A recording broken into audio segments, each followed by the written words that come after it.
ప్రేమ అంటే చేతులు పట్టుకొని నడవడం కాదు. చేతులు విడిపోయినప్పుడు కూడా హృదయాలు విడిపోకుండా ఉండడం. అది కేవలం మాటల్లో చెప్పేది కాదు. జీవితాన్ని త్యాగంగా మార్చేది ప్రేమ. వారి రాజ్యంలో అన్నీ ఉన్నాయి. ధనం ఉంది, పదవి ఉంది, పరువు ఉంది, ప్రతిష్ట ఉంది, సుఖం ఉంది. కానీ ఒక పెద్ద మనిషి నిర్ణయం అన్నిటినీ ఒక్కసారిగా మార్చేసింది. అడవికి వెళ్ళాలి. ఆయన ఎవరిని తోడు రమ్మని అడగలేదు. నేను రావాలా అని ఆమె అడగలేదు.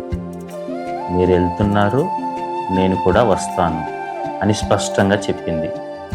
అడవిలో రాజ్యం లేదు, సుఖం లేదు, సౌకర్యాలు లేవు, విలాసాలు లేవు. ఏముంది? ఒకరికి ఒకరు ఉంటారు. అది కేవలం ప్రేమ కాదు, బాధను పంచుకునే బంధం, బాధ్యతను పంచుకునే బంధం, ఆత్మీయతకు మించిన ఏకత్వం. అంతలోనే ఒక్క క్షణం జీవితం మొత్తాన్ని మార్చేసింది. ఆమె దూరమైంది, అతను ఒంటరిగా మారాడు. అడవంతా వెతికాడు, ప్రతి చెట్టుని అడిగాడు, ప్రతి రాయిని ప్రశ్నించాడు. నా ప్రాణం ఎక్కడా అని. సమాధానం రాలేదు. దూరం పెరిగింది, కానీ ప్రేమ తగ్గలేదు. చివరగా యుద్ధం జరిగింది.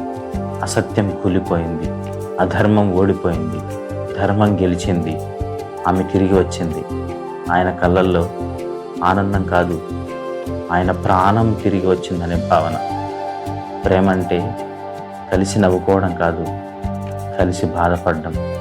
ప్రేమ అంటే ఒకరినొకరు చూసుకోవడం కాదు, ఒకరి కోసం ఒకరు నిలబడడం, ఒకరిని మరొకరు నిలబెట్టడం.